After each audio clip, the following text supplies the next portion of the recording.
Assalamualaikum warahmatullahi wabarakatuh.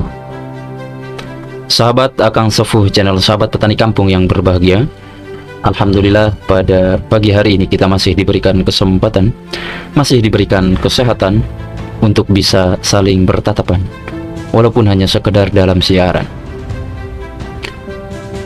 Baiklah sahabat Akang Sefuh channel sahabat petani kampung yang berbahagia,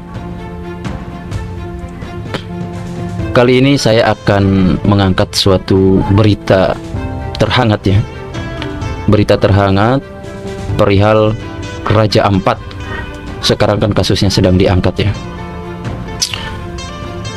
Tak perlu saya bicarakan lagi, tak perlu saya beritahu siapa orangnya yang akan kita bahas. Ini sudah saya tampilkan di layar monitor. Sahabat tentunya sudah pada tahu ya. Apalagi yang mengikuti alur polemik nasab Pak Alwi ini dari awal sampai saiki, sampai hari ini tentunya sudah tahu tentang beliau ini dan tingkah lakunya beliau ini menanggapi perihal polemik nasab ini seperti apa, keterpihakannya beliau itu kemana, dan peran-perannya dalam polemik nasab itu seperti apa. Pasti sahabat-sahabat sudah pada paham. Makanya ini saya perlu angkat agar tidak keliru memahami polemik yang sebenarnya, kan gitu ya. Nah ini kan sekedar prolog. Nanti sebetulnya kita langsung saja tampilkan suatu berita klarifikasi tentang beliau ya, tentunya yang ada di gambar ini. Prolog saya seperti ini. Kita bukan sedang menjatuhkan marwah Nahdlatul Ulama ketika kita mengkritisi sosok individual di pengurus besar Nahdlatul Ulama ataupun pengurus lainnya lah, ya tidak. Dalam hal ini kita lebih berbicara ke personal. Karenanya apa? Ya dari berbagai kasus pun, baik kasus yang sekarang diembannya ini di Raja Ampat ataupun ketika berpolemik, ikut campur di polemik nasab Pak Alwi melawan Kiai Haji Imaduddin Usman, dulu kan pernah ya ada di podcast Pada Suka kalau nggak salah ya, beliau menyatakan secara personal.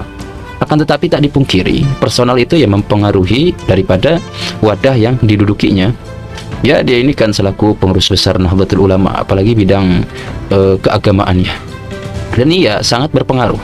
Walaupun secara apa mereka berbicara, saya bukan atas nama PBNU, tapi kan masyarakat, audiens yang mendengarnya, yang melihatnya ya dia ini ya tokoh PBNU. Bagaimanapun itu ya ada keterikatan ini loh. Kan tetapi perlu digarisbawahi, adanya keterikatan ataupun memang subjektivitas yang mengatasnamakan PBNU itu semata-mata nanti disangkakannya ialah kepada keseluruhan Nahdlatul Ulama, padahal ya tidak. PBNU ya PBNU.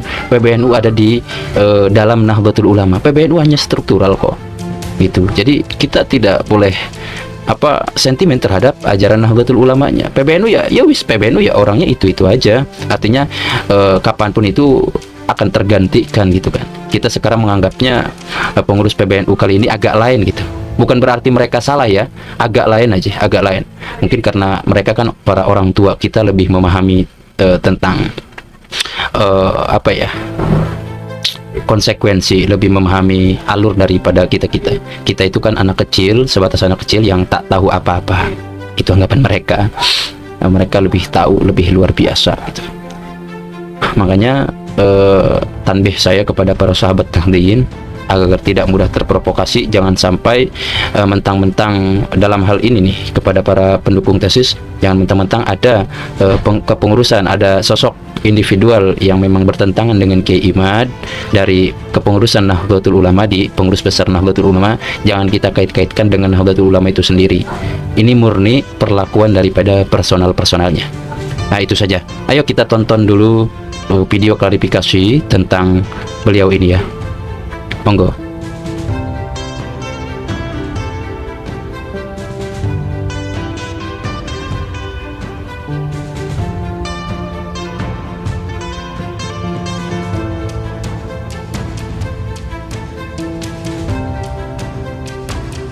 Ketua Pengurus Besar Nahdlatul Ulama atau PBNU bidang keagamaan Ahmad Fahrur Razi buka suara soal polemik pertambangan nikel di kawasan Kabupaten Raja Ampat, Papua Barat Daya. Fahrul Razi merupakan salah satu anggota Dewan Komisaris PT GAC Nikel, perusahaan pengelola pertambangan di kawasan Kabupaten Raja Ampat yang belakangan ini menjadi sorotan publik. Melalui pesan singkat pada Senin 9 Juni 2025, Fahrul Razi mengatakan, Pulau GAC bukanlah destinasi wisata, melainkan wilayah dengan izin usaha pertambangan resmi yang dikelola oleh PT GAC Nikel.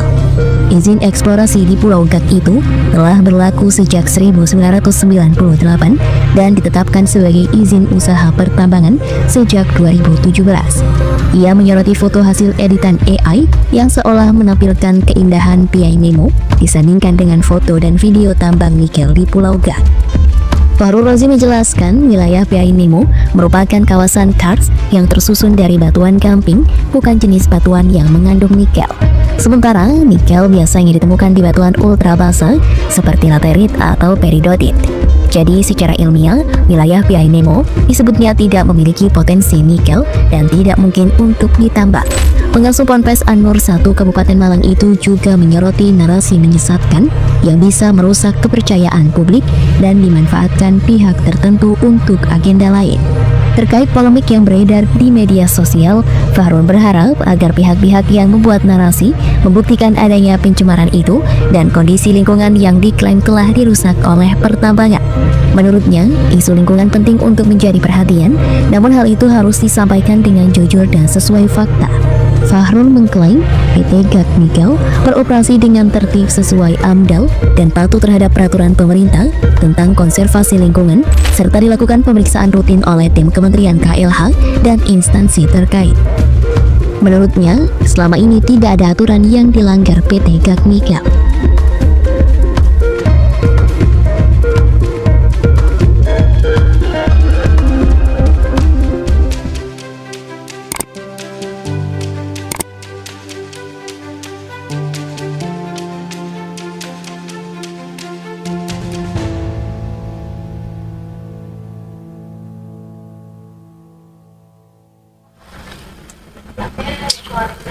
Oke ya, tadi sahabat sudah mendengarkan, kita tonton bersama klarifikasi dari beliau yang mana keterkaitannya dengan kasus pertambangan di Raja Ampat. Entah seperti apa kasusnya, mari kita gali bersama-sama. Oh ya, beliau ini selaku komisaris ya, komisaris PT GAC Nikel. Tadi kan sudah disampaikan di video. Nah, tentunya kita sudah melihat daripada klarifikasi dari Gus Yahya juga ya, bahwasanya jabatan ataupun hal bisnis yang memang walaupun itu orangnya termasuk kepengurusan di PBNU, akan tetapi itu hanya personal, urusan personalnya, urusan individual. Jadi tidak ada keterikatan dengan PBNU. Mau bersikap bagaimanapun itu ya tadi kata saya ya ini lebih ke personalnya, bukan ke PBNU kan itu. Nah, saya teringat peranan beliau dari awal polemik Nasabah Habaib Alwi ya, kita sambungkan ke sana lah. Beliau sangat lucu-lucunya, bahkan ada yang menyatakan wah beliau ini kawalat dan sebagainya. Ya, saya sih lucu melihat ada tanggapan demikian, tapi mari coba kita bongkar. Ketika kebenaran dibungkam, azab tak butuh undangan. Coba mari kita buka dengan satu pertanyaan yang mengguncang nurani. Mengapa orang yang merendahkan ulama jujur dan menolak ilmu justru jatuh dalam skandal di hadapan publik seperti ini? Nah, ini bukan sekadar kebetulan. Ini merupakan sebuah peringatan. Dan barangkali ya ini yang disebut banyak orang yaitu sebagai kualat gitu ya. Ya mungkin bisa dikatakan kualat. Saya bicara soal Gus Fahrul. Gus Fahrul ini seorang ketua PBNU ya, seorang ketua PBNU, pengurus besar Nahdlatul Ulama, bidang keagamaan, kalau nggak salah bidang keagamaan. Nah, sosok Gus Fahrul ialah sosok yang seharusnya menjaga marwah ulama dan ilmu. Artinya ya Nahdlatul Ulama kan kebangkitan ulama, tentunya menjaga marwahnya ulama dan menghargai akan ilmu. Nah, tapi apa yang terjadi saat seorang ulama seperti Kiai Haji Ahmaduddin Utsman Al-Bantani tampil membawa fakta ilmiah, bukti sejarah, dan keberanian moral untuk mengkaji nasab Alwi secara objektif? Gus Fahrur justru melecehkannya, mencercanya, menghinanya, bahkan merendahkan Kiai Haji Imaduddin Usman. Bahkan konon pemecatan Kiai Haji Imaduddin Usman dari Lembaga Bahthul Masail PBNU ada peranannya beliau ini, yakni Gus Fahrur. Mungkin karena kalah debat dulu ya. Beliau kan bisanya cengengesan doang. Nah, ini kita sedang berbicara personal Gus Fahrur ya, tidak mengkaitkan dengan PBNU-nya ya, tidak. Nah, tak lama berselang, Gus Fahrur sendiri terjerat dalam polemik tambang Raja Ampat yang kita sedang soroti ini. Sorotan publik padanya bukan main. Wawancaranya diserbu, kredibilitasnya digugat. Di saat semua mata menyorot, bahkan ada yang bertanya, tapi menusuk, apakah ini merupakan buah dari mempermainkan ilmu dan menjatuhkan orang yang membawa kebenaran? Lagi-lagi kan orang yang bertanya juga dikaitkan dengan polemik ini, polemik Nasab Alwi ini, ketika dia menghantam habis-habisan Kiai Haji Imaduddin Usman, melecehkan, merendahkan beliau. Kan seperti itu. Nah, Kiai Haji Imaduddin Usman bukan hanya peneliti, ia adalah penjaga warisan keilmuan Islam. Dalam tesisnya yang monumental, ia mengungkap bahwa silsilah Ba'alwi yang mengaku dzurriyyah Nabi ternyata bermasalah. Manuskrip sezaman, sumber sejarah, dan data DNA tidak mendukung klaim tersebut. Penelusuran silsilah yang didapat oleh Kiai Haji Imaduddin Usman, yang mana dari berbagai dokumen kuno, itu tidaklah berkesinambungan dengan jalur Ahlul Bait yang sahih. Kiai Imad menyampaikan itu semua bukan karena benci, tetapi karena ingin membebaskan umat Islam dari keterjebakan pada keturunan semu. Tapi apa yang Kiai Imad dapatkan? Pemecatan, framing, dan fitnah, caci makian dan sebagainya. Kiai Imad bukan orang sembarangan. Ia menggunakan metode akademik, validasi dokumen, analisis teks kuno, dan bahkan pendekatan ilmiah seperti studi genealogis yang berbasis DNA. Tetapi apalagi jawabnya mereka? Bukanlah bantahan ilmiah, bukan pula klarifikasi historis, tapi serangan personal, pencopotan jabatan, dan upaya pembunuhan karakter. Padahal dalam tradisi Islam klasik, ulama justru ditantang untuk menyampaikan kebenaran meskipun itu pahit. Seharusnya kalau memang Ba'alwi benar, mereka bersuka cita dengan adanya kritik ilmiah, bukan malah panik dan bertindak represif. Ini kan sangat lucu pemirsa. Jadi seolah ilmu itu dipermainkan oleh elit itu. Nah, apa yang dilakukan oleh Gus Fahrur ini? Yang dilakukan Gus Fahrur adalah presiden buruk dalam sejarah NU. Ia menggunakan posisi struktural untuk menjatuhkan seorang ulama yang berbicara berdasarkan ilmu. Ini bukan hanya melukai pribadi Kiai Haji Imaduddin Usman, akan tetapi melukai wajah Nahdlatul Ulama sebagai organisasi ulama. Padahal NU berdiri di atas ilmu. NU berdiri atas dasar ilmu, atas warisan para masyayikh dan muasis Nahdlatul Ulama, seperti Mbah Hasyim Asy'ari yang mana kemudian mengatakan ilmu itu tidak tunduk kepada kekuasaan. Nah, tapi buktinya kini apa yang terjadi? Ilmu tunduk pada politik. Ulama dibungkam karena tak sesuai dengan selera para penguasa ormas. Ini Masya Allah. Lalu ketika Kiai Haji Imaduddin Usman diberhentikan dari LBM, apakah ada diskusi ilmiah yang digelar? Apakah para penentangnya menggelar forum terbuka membantah satu demi satu tesis beliau? Tidak. Yang ada hanya instruksi, pemecatan, dan diamnya sebagian besar orang yang tahu kebenaran, tapi mereka memilih aman. Inikah yang dinamakan Nahdlatul Ulama? Lucu sekali. Pihak Ba'alwi panik. Mereka tidak bisa menjawab secara ilmiah. Maka mereka melakukan apa saja. Mereka bahkan membayar tokoh, membayar cendekiawan, membuat koalisi tandingan untuk menghantam Kiai Haji Imaduddin Usman. Bahkan banyak sekali dari kalangan ormas ataupun pesantren, bahkan media keislaman ya, yang mana dibayar oleh mereka para Ba'alwi agar senantiasa melawan. Ya dalam ini ya kita buzernya lah ya, buzzer, entah itu buzzer dari pribadinya mereka dengan cara membuat akun banyak, ataupun buzzer dari bayarannya mereka gitu. Ya mau buzzer mau buzzer ya silahkan lah ya, itulah seperti itu. Nah ini kan narasi tandingan yang mana bukan berdasarkan ilmu, tapi berdasarkan pesanan. Ini bukan lagi pertarungan gagasan. Ini sudah masuk ke wilayah politisasi sejarah dan manipulasi opini publik. Mereka juga tidak segan mengangkat 1-2 individu dengan gelar keilmuan untuk membuat narasi balasan. Tapi apa? Isinya hanyalah kosong belaka. Hanya pengulangan dalil husnudzon tentunya, tanpa bukti manuskrip, tanpa argumen historis, bahkan tidak menyentuh akar masalah yang dibongkar oleh Kiai Haji Imaduddin Utsman Al-Bantani. Kembali ke Gus Bahrul. Saat beliau terseret isu tambang di Raja Ampat, publik pun bertanya, di mana akhlaknya? Ketika ditanya oleh wartawan, ekspresinya menghindar, jawabannya memutar-mutar, ya seperti diklarifikasi yang tadi lah ya. Nah, seolah lupa bahwa dulu dia bersuara lantang saat menentukan Kiai Haji Imaduddin Utsman, karena konon katanya beliau berperan dalam pemecatan Kiai Haji Imaduddin Utsman di LBM PBN. Nah, jadi gini, mungkin ini bukan sekedar polemik tambang ya, bukan sekedar polemik tambang. Mungkin ini peringatan dari langit bahwa membungkam ilmu, mencederai ulama jujur, dan menistakan kebenaran akan dibalas langsung oleh pemilik ilmu itu sendiri. Barang siapa yang menyakiti waliku, maka aku umumkan perang kepadanya. Itu kalau nggak salah ada di hadis qudsi ya, seperti demikian. Silahkan baca cross check saja, kalau misalkan salah mohon maaf klarifikasinya. Yang pernah saya dengar sih demikianlah, yang pernah saya baca, pernah saya dengar pula ya demikian.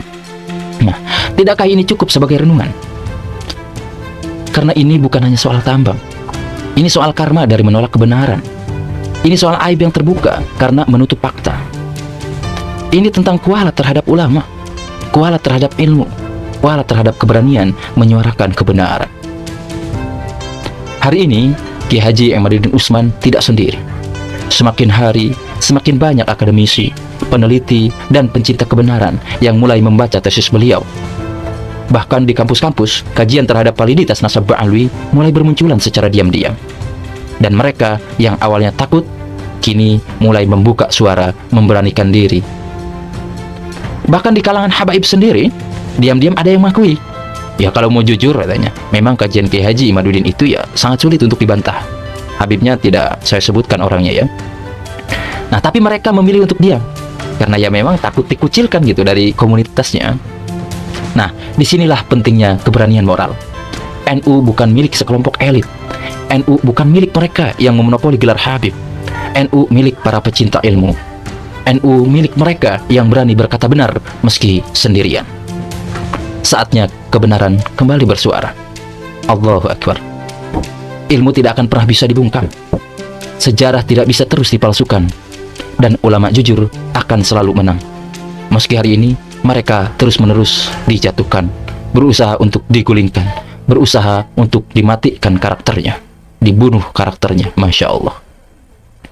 Jika engkau menolak kebenaran karena ia datang dari orang yang tak kau suka, maka sesungguhnya yang kau sembah bukanlah kebenaran, tapi hawa nafsumu sendiri. Saat ini bangsa kita punya dua pilihan. Yang pertama, bangkit bersama ilmu. Yang kedua, hancur bersama kebohongan. Dan setiap kita akan menanggung akibat dari pilihan itu sendiri. Hari ini, esok, atau mungkin nanti, tapi itu sangatlah pasti. Kebenaran hanya menunggu waktu. Dan ketika waktunya tiba, tidak ada siapapun yang bisa menghentikannya. Kiai Haji Imaduddin Utsman telah meletakkan batu pertama keberanian intelektual. Sekarang tinggal siapa yang berani melanjutkan jejaknya. NU harus kembali kepada jati dirinya. Nahdlatul Ulama bukanlah Nahdlatul figur. Ada juga yang memang menyikat numpang urip, numpang udud. Sekarang kita agak lucunya, Nahdlatul Ulama bukanlah Nahdlatul figur. Jika tidak, kita hanya akan menyaksikan bangkai-bangkai kebenaran dikubur oleh tepuk tangan yang palsu. Mungkin hanya itu yang bisa saya sampaikan kepada sahabat-sahabat sekalian. Selebihnya silahkan renungkan oleh sahabat-sahabat. Mungkin ada kata-kata yang kurang berkenan, atau memang kurang tajam, atau memang kurang mengena, atau memang kurangnya terbuka gitu ya. Karena apa? Pengennya sih saya menyampaikannya lebih dalam, lebih luas, akan tetapi waktunya ini sudah 23 menit ini. Jadi silahkan oleh sahabat, kalau perlu ditambahkan, tambahkan di kolom komentar ya. Saya pengen babar pisan tadinya mah. Berhubung waktunya sudah lama banget ini, jadi saya singkat saja ya. Oke lah, mungkin hanya itu saja yang bisa saya sampaikan, kurang lebihnya mohon dimaafkan. Akhirul kalam, wallahul muwaffiq ila aqwamit thoriq. Wassalamualaikum warahmatullahi wabarakatuh.